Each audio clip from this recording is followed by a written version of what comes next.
Now this one's a follow-up to the ancient cave secrets, and this one's more about geological faults and random holes in the ground, and how it influenced and affected ancient man and modern man. It seems that many of these geological features were like conduits of mineral-rich groundwater, rivers, and possibly a place where gases would escape that may have induced euphoric or hallucinogenic effects, or even instant death. So it could be possible that these effects may have led to the development of a sacred landscape and rituals centered on these geological features, discovered by ancient ancestors who didn't understand what was happening. And these fault lines often served as routes for groundwater, supplying vital springs for the settlements. And these random fissures and cracks in the ground were often thought to be portals to the supernatural realm in ancient superstitions, a place to avoid where unwelcome spirits escaped into the human world.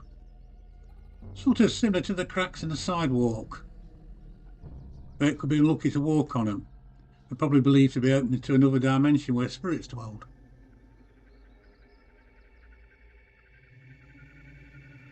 I think because many of our superstitions, they arise from a human need to understand and control the environment, which is often scary and unpredictable, especially in the past.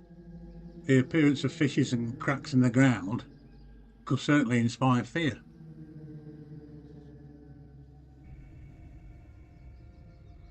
So take, for example, the Hole of Light, which is in the village of Vitaro in northern Italy.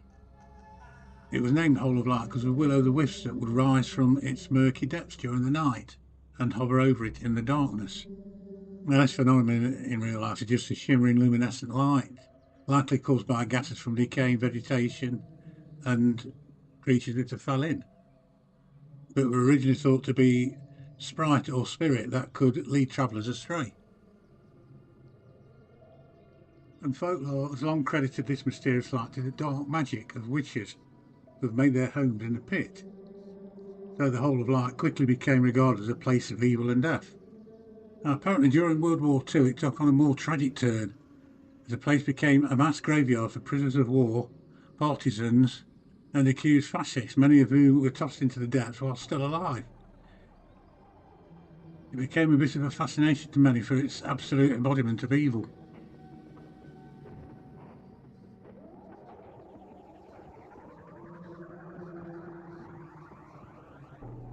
I quite like the theory of animism, which is the idea that all objects, places and creatures possess a distinct essence, imprint or spirit, which the Hole of Light seems to possess.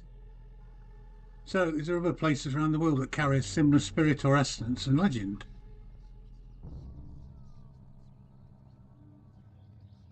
Now, this could be one. Darvaza is a hole in the middle of the desert in Turkmenistan. And in the 1970s, allegedly, scientists were drilling for gas there when they struck a cavern. And the ground under them collapsed, creating a giant chasm some 70 metres wide and 30 plus metres deep. It was rumoured that poison gases were leaking from the depths, and the solution was to set the chasm on fire, believing that the poisonous gases would burn away. But more than 40 years later, the fire was still raging, and Darvaza in the local language it means gates of hell. I think now the crater is filled with water and I see gas bubbles leaking from it. There are several Native American tribes who share a myth that the ancestors emerged from the subterranean world through various caves or holes in the ground. The elders of the Hopi people believe that a specific Sapipu entrance exists in the Grand Canyon leading to the underworld. Now this one's in America, and it's a prominent modern urban legend, and it's centred on Mel's Hole, supposedly bottomless pit located on private property near Washington, and it was first reported in 1997. Now basically the legend claimed that the hole swallowed a dog. The landowner's dog died, threw it down, but it reappeared a few days later elsewhere alive. It's supposed to emit a strange black beam, and it was eventually seized by the government. So even today, it's created a rural myth. Imagine what it done for our ancestors.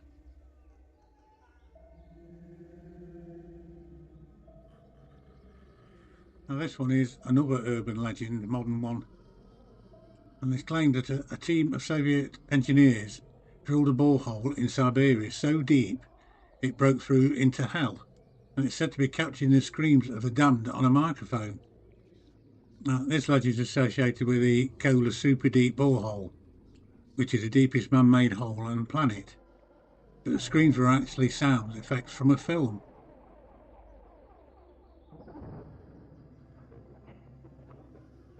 Now down to Peru, the Band of Holes.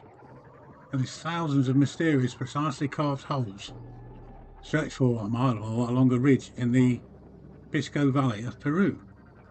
Their purpose remains a puzzle, with theories ranging from graves to food storage.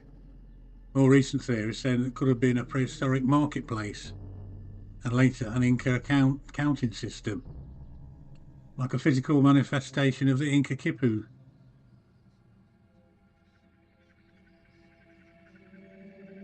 Now moving more locally to me, one of my favourite places, the Peak District. And this one's called Eldon Hole. And it's believed for hundreds of years to be a bottomless hole of the devil himself. Now, hundreds of years ago, a man named Charles Cotton was lowered down into it, and he reportedly had sailed for over a mile and never reached the floor. Now, I don't know if this was 16th century poet and writer and accomplished angler, Charles Cotton, but interesting.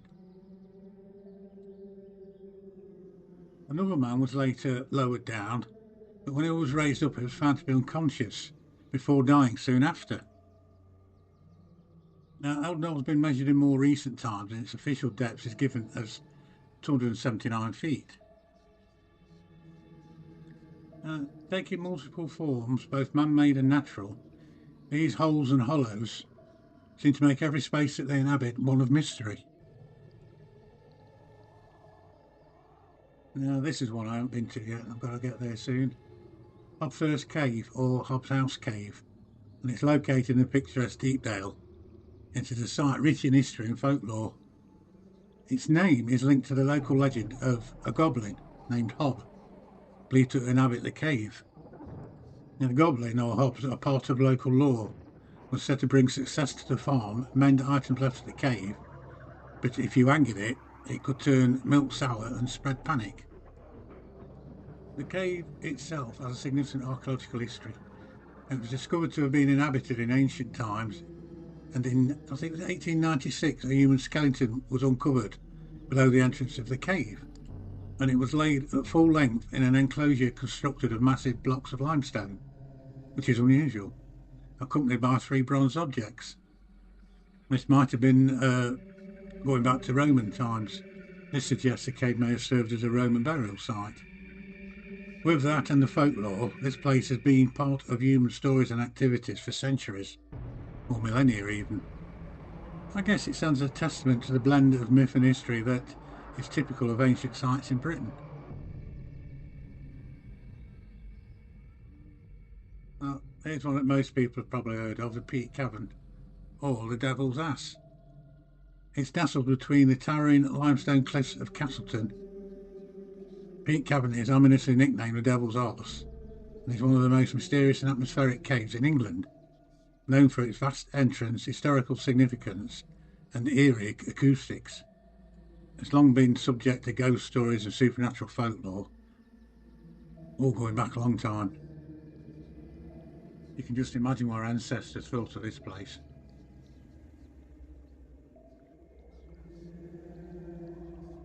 Thorpe's Cave. Now, this one lies in Staffordshire near the village of Wetton. The locals believe fairies haunted this cave. Now, I think they blame the fairies because it explained the screeching they could hear coming from the cave. Now, there were remains found here, human remains from the prehistoric and the Roman eras, and the bones of many ancient animals.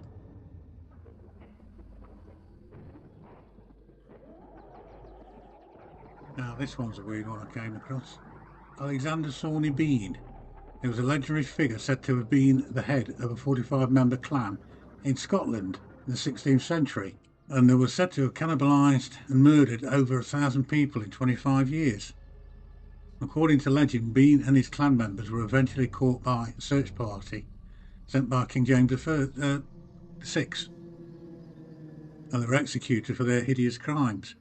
It's said that he and his woman, an allegedly vicious woman named Black Agnes Douglas, lived in this coastal cave in Benin between, Girvan and Ballantree, and the cave was 200 yards deep and the entrance was blocked by water during high tide. This enabled the couple to live there undiscovered for 25 years. Now, Dead Man's Cave at Anston. When this site was excavated in 1967, it was found to have Ice Age deposits, indicating that the cave was used for shelter or as a temporary hunting camp by early man after the Ice Age. And it's alleged to be named after the discovery of a body of a workshop man who had been missing for nearly 6 months, lying on a crude mattress inside the cave. It was said to have been around 1965-66, but it's not known how long the body had been there in the cave. And I have been there, and it's got quite a feeling about it, and I've seen a lot of ghost hunts as well. Seems to be a very haunted area. And this one I came across when I was editing, and it's a well to hell. It's in Yemen, the Al Mahara province. It's actually a natural wonder, but it's shrouded in local folklore and myth. I think mainly because of the foul smells which come from it, which is very like the first one I did. It's now believed to be from the decomposing animals that have fallen into it. A recent expedition didn't find a supernatural inhabitant, but a thriving ecosystem with snakes, stalagmites, cave pearls, and not the myth that the well was being a prison for jinns and genies. Then I also found this geological rarity. It's one of the most spectacular natural depressions on our planet. It's located on the Oregon coast. It appears to be a bottomless hole and an entrance to a secret underwater world, which is ready to hook anyone who comes too close to it. I think the phenomenon is called a dolina marina, a large natural cavity which is covered by the waves of the Pacific. It almost gives off a geyser effect, and is only probably 6 meters deep. But when the tide is full and it's splashing up against it, it seems amazing. And you can see why there's so many legends and folklore about it. The ancient people must have been amazed. Now for this one, I'm doubling back to Manchester, home to the best football team in the world, United. And it's a legend of Bogut Old Clough. It's centred on a mischievous, malicious, shape-shifting spirit called a boggart that was said to haunt the area. And the folklore claims that the spirit drove a farmer and his family from their home after tormenting them. But it says that the boggart followed them even after they had left the area. And the name actually means ravine or hole inhabited by a boggart. Yeah, this spirit allegedly stole food, rattled doors, and even sat on children's chests while they slept. Poltergeist, basically. These boggarts are mischievous spirits from Lancashire and the Peak District, and often blamed for minor pranks like turning milk sour and causing objects to disappear. But occasionally you find versions where the boggarts suggest a darker, more sinister side, which includes the potential for more terrifying torment. This Boggart Old Clough is also associated with other legends, including the Weeping Maid and the Devil's Bench. And traditionally it says that wishes are granted to those who climb the 99 steps in the area. And in the past it was also used for political rallies by figures like Emily Pankhurst and Keir Hardie. Boggart Old Clough is now a large woodland and urban country park. It occupies an area of approximately 76 hectares, part of an ancient woodland with picturesque cloughs, rivers and ravines. And it is a very deep-sided, wooded valley.